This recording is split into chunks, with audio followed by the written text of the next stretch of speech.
Hi everyone, welcome to the social science class. Okay, now as we have started with the history chapter 1 in the previous session, that is tracing changes through 1,000 years. I think you have watched part 1. Now this is part 2 of the session. Okay, in this we are going to discuss two content, which is new social and political groups and region and empire. Let's start this. Change 4, that means changes 4, as we have discussed historians and their sources in the previous session. Now it is new social and political groups. So what happened in this? New technologies made their appearance and there was emergence of new groups, changes due to extension of agriculture, and there was emergence of jadis. Now you must have heard about your parents talking about how their childhood was different. So obviously if your parents' childhood different from you, then between 700 and 1750, that is over 1000 years, a lot of things must have changed. Am I correct? Yes. So new technologies and new crops must have arrived. So that is the case. What kind of new technologies have been arised? What kind of new crops have arrived during that period? New technologies and new crops have arrived in the subcontinent during these 1000 years. What kind of new technologies have arisen? New technologies that changed has Persian wheel, spinning wheel, firearms. Okay, if you notice the picture which is given on that, okay, so spinning wheel, then firearms for combat, the next one is Persian wheel for irrigation. These are the changes. Now what are the new crops have been changed? New crops have arrived: potatoes, corn, chilies, tea and coffee.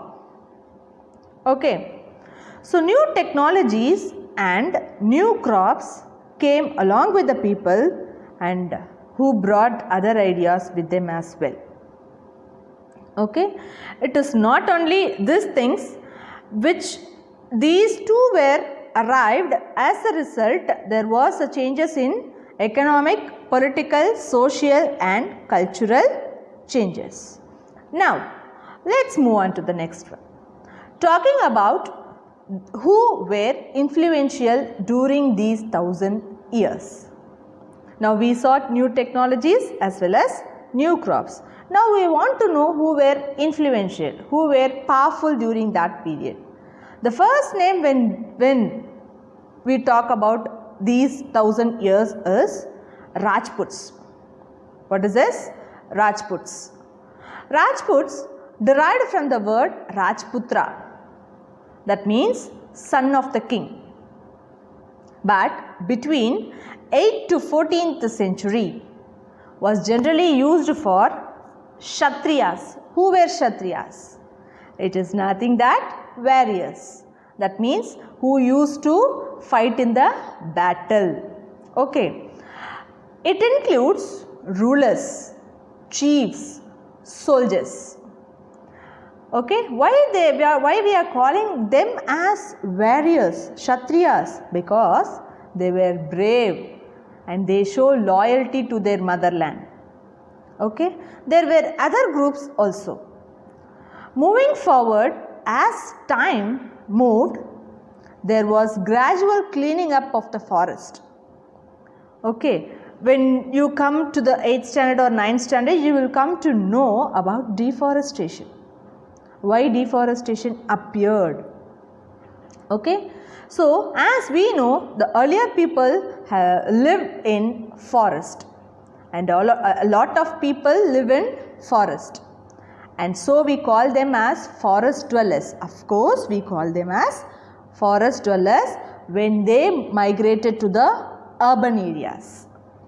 When people started using the land for agriculture, obviously some people are more productivity than others. That means when they have started, that means that was a new period when they have started to do agriculture. Okay, some of the people show more productivity while comparing to the others. So, society started to differentiate it in the sense who is showing more productivity and who is showing less productivity. Okay, and the concept of jadis become prominent. So, when they show differentiated society, there the jadi, that means the concept of jadi have started giving importance. Jadis was nothing but a group of people formed on the basis of their occupation. So, how jadis will form? They'll form on the basis of their occupation towards their social status. Okay, what for example, if it is Punjabi, their how they will show that they were Punjabians? They will wear turban. Okay, of course they will wear turbans. So, with that you will able to identify that they were Punjabians. Okay, so this is a suitable example. Okay, children. Now we have jadis. As I said, jadi will vary from area to area, and they'll have their own rules and regulations which their members has to follow. These regulations was enforced by an assembly of elders. So, the elders have followed those rules and regulations, and that was described as the Jadi Panchayat. Okay, the Jadis were also required to follow rules and regulations of their village as well as which were governed by a chieftain, that means the leader of the Jadi. Okay, together they were only one small unit of a state. While if we want to show as a worldwide, that Jadi people will be small unit of a state. Okay, the next one is region and empire. Region and empire. Now, large states like those of Cholas, Tughlaqs or Mughals, which we are going to discuss in the upcoming lessons, were surrounded many regions. That means they have captured many of the regions. Okay, a Sanskrit Prashasti. What does Prashasti mean? It is a poem. It is a poem written in praise of someone. That means we are going if someone is praising somebody. Okay, for example, if a poet praising the king. Okay, so like that, it is called as Prashasti. Okay, a Sanskrit Prashasti was praising the Delhi Sultan Ghiyasuddin Balban. His period was 1266 and to 1287. He was Sultan of Delhi. Let's study about him.